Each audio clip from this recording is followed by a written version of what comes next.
ẹ kú dédé àsìkò gbogbo ibi tí ẹ ti ń gbọ́ mi lé lóko tàbí lẹ́yìn òde, jẹ́ kí a gbàdúrà. Bàbá wa olùfẹ́ wa wọn àṣeyín lọ́ba fún àánú àti ojú rere ńlá láti àrígbà láti rí ọjọ́ ẹtì àkọ́kọ́ nínú oṣù keje, oṣù àṣepé. Ògo ni forúkọ mímọ́ yín ní dúró dúró gbogbo nǹkan tí ó jẹ́ ẹtì nínú ayé wa nínú oṣù yìí. Ẹ̀yin Olúwa yóò palẹ̀ rẹ̀ mọ́, ẹ ó fún wa ní àṣeyọrí tí ó ń yanrantí, ẹ sì ṣe gbogbo nǹkan tí ó ń jẹ́ tiwa, ẹ ó ṣe ní àṣepé ní orúkọ Jésù. Ẹ ó mú ẹtì kúrò. Ògo ni forúkọ mímọ́ yín. Ọ̀rọ̀ tí a ó gbọ́ lẹ́ni yóò ṣe ayé ọkàn àti ara wa ní rere, kò ní lòdì sí wa ní ọjọ́ ìdájọ́ àti àdúrà tí a ó gbà lẹ́ni. Síbẹ̀ ẹ̀yin Olúwa yóò fi àṣẹ dáhùn. Jésù Olúwa wa, àmín. Ìwé ọ̀run ṣíṣí tí a ti ọwọ́ olùṣọ́ àgùntàn yín náà kọ Adéjàre Adébóyè kọ, tí a ti ọwọ́ wọn kọ èní ọjọ́ ẹtì ọjọ́ kẹrin oṣù keje. Àkòrí tí a fẹ́ gbé yẹ̀wò lẹ́ni sọ pé àwọn àdúrà fún àwọn àgbààgbà wa. Àdúrà fún àwọn àgbààgbà wa. Àmọ́ àkọ́sórí wa nínú ìwé Lífítíkù orí ìkọkàndínlógún ẹsẹ̀ ìkejìléníọgbọ̀n. Lífítíkù orí ìkọkàndínlógún ẹsẹ̀ ìkejìléníọgbọ̀n. Kí ìwọ kí o sì dìde dúró níwájú orí ewu, kí o sì bọ̀wọ̀ fún ojú arúgbó, kí o sì bẹ̀rù Ọlọ́run rẹ. Èmi ni Olúwa.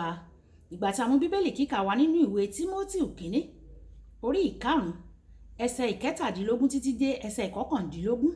Tímótì kínní orí ìkarùn ẹsẹ̀ ìkẹtàdínlógún títí dé ẹsẹ̀ ìkọkàndínlógún.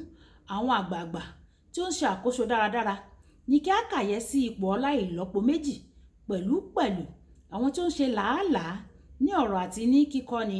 Nítorí tí ìwé mímọ́ wípé ìwọ kò gbọdọ̀ di màálùú tí ń tẹ ọkà ní ẹnu, àti pé ọ̀yà alágbàṣe ó tọ́ sí i. Má ṣe gba ẹ̀sùn sí alàgbà kan o, bí kò ṣe láti ẹnu ẹ̀rí méjì tàbí mẹ́ta. Wàyí, ẹ jẹ́ ká gba àdúrà fún àwọn arúgbó wa. Gẹ́gẹ́ bí olùṣọ́ àgùntàn yín náà kọ Adéjàre Adébóyè ti kọ sílẹ̀ fún wa ní èní. Àdúrà àkọ́kọ́: Olúwa, ó ṣeun fún àwọn àgbààgbà tó yí mi ká o. Ó ṣeun fún ìdásí ẹ̀mí wọn àti fífún mi ní àǹfààní láti kẹ́kọ̀ọ́ ní ọ̀dọ̀ wọn. Àdúrà kejì: Bàbá jọ̀wọ́ fún gbogbo àwọn àgbààgbà tó yí mi ká, fún wọn ní ìlera pípé o, ní ara àti ní ọkàn.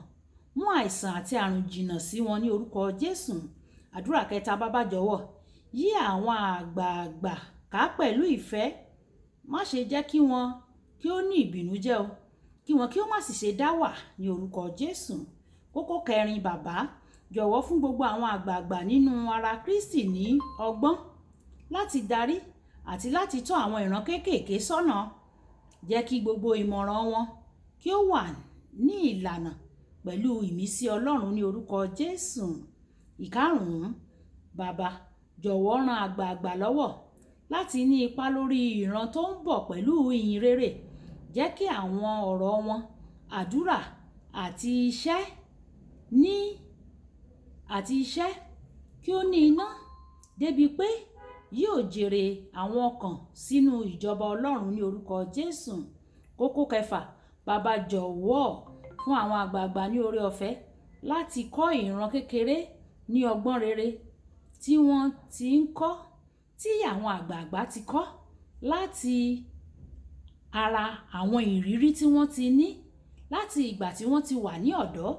Má ṣe jẹ́ kí ìkankan nínú ọgbọ́n wọn kí ó sọnù lẹ́yìn ìgbà tí ìwọ Olúwa bá pè wọ́n sí ọ̀dọ̀ rẹ o, ní orúkọ Jésù, àmín. Kókó àdúrà keje: Bàbá jọ̀wọ́ dárí ẹ̀ṣẹ̀ àwọn àgbààgbà wa jì wọ́n ní orúkọ Jésù. Ṣàánú fún wọn o, kí o sì ràn wọ́n lọ́wọ́, kí o ṣàánú fún wọn láti ìran dé ìran lẹ́yìn wọn.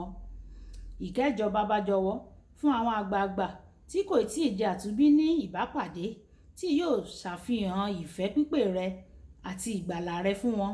Ràn wọ́n lọ́wọ́ láti fi ayé wọn fún ọ pátápátá ní orúkọ Jésù. Kókó kẹsàn-án: Bàbá jọ̀wọ́ dá ẹ̀mí àwọn àgbààgbà sí. Jẹ́ kí wọ́n jẹ ìgbádùn èso iṣẹ́ rere tí wọ́n ti ṣe nínú ayọ̀ títí ìwọ yóò fi pè wọ́n sọ́dọ̀ ní orúkọ Jésù. Ìkẹwàá: Olúwa jọ̀wọ́ pa ipá rere àwọn àgbààgbà mọ́. Ràn wọ́n lọ́wọ́ láti ní àwọn ọ̀dọ́ tí yóò tẹ̀síwájú nínú iṣẹ́ rere wọn lẹ́yìn ìgbà tí wọ́n bá lọ tán. Àmín. Ìkọkànlá: Bàbá jọ̀wọ́ fún mi ní àwọn tí mo nílò láti tọ́jú gbogbo àgbààgbà tó yí mi ká. Ràn mí lọ́wọ́ láti jẹ́ ìbùkún fún wọn ní orúkọ Jésù. Àmín. Kókó àdúrà 12.